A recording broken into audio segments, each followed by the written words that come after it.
South Africa's neighbour Mozambique is also battling to attend to challenges brought by floods in the country.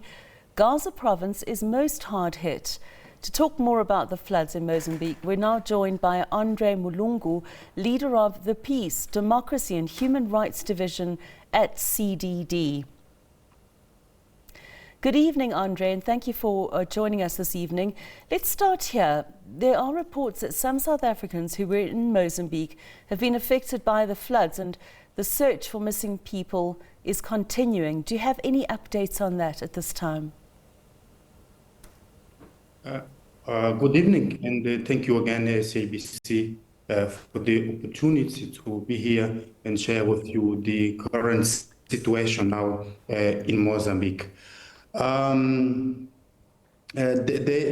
no still developments. According to the national media, a joint operation is underway between the South African and Mozambican authorities to try to locate the South African politicians and the individuals who may have been with him at the time of the incident. So by now we don't have more development.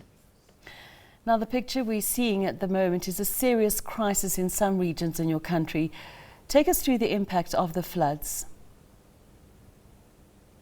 Well, the impact is devastating, particularly, as you know, in the southern region of the country, namely in Maputo City, the capital of Mozambique, Maputo province, Gaza, and Inhambane, and in parts of Zambezi and Sofala in the central region of the country.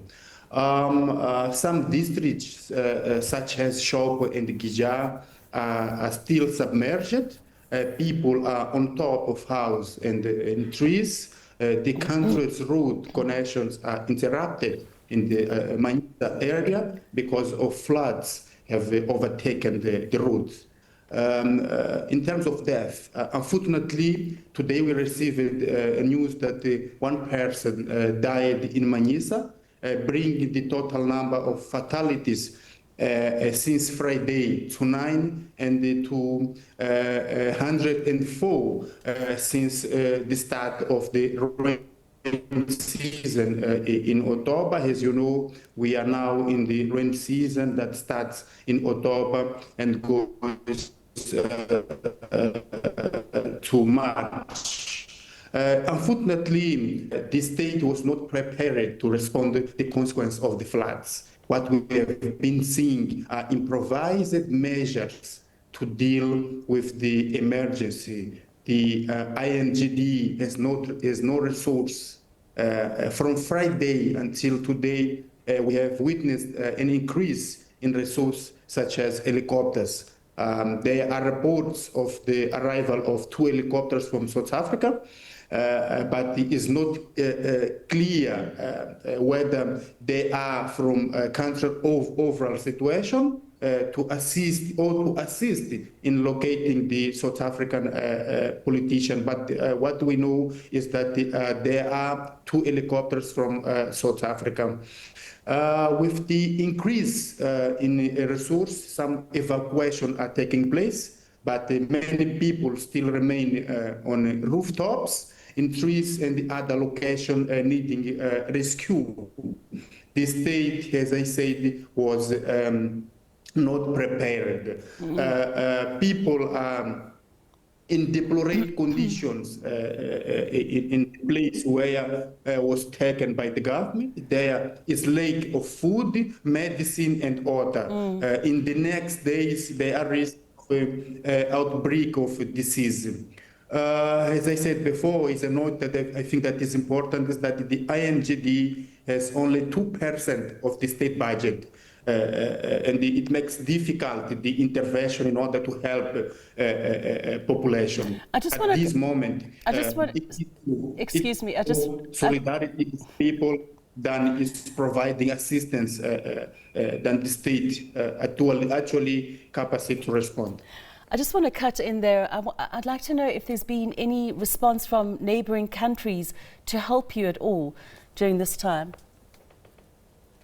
At the moment, what we know, as I said before, is that there are 2 helicopters from South Africa. And that's all. That's all the help that you've received at the moment. Nothing from anybody else, just South Africa. Sorry, can you repeat the question? I'm saying, have you not received any assistance from any other countries? Only South Africa sending those 2 helicopters. We don't have information. We don't have information. What we see in news here that we have 2 helicopters. But as I said before, we don't know if the helicopters are here just to assist the population or are here just to try to locate the politician that disappeared here. But what we see is that it's depending on the Mozambican authorities. Is the Mozambican authority that they have to ask for assistance in the neighbors. So we don't hear anyone here, including the head of state, asking for help. Andre, and lastly, if you have any idea what the weather has in store for the next few days, have you looked at any forecasts? Do you have an idea? So far, there is no information.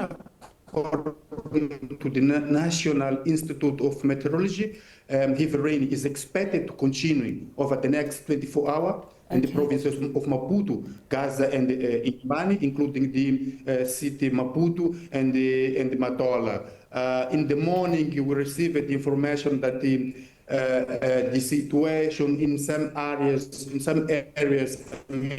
of shockwave was becoming normal, but with the information that is going to continue, that the rain is going to continue.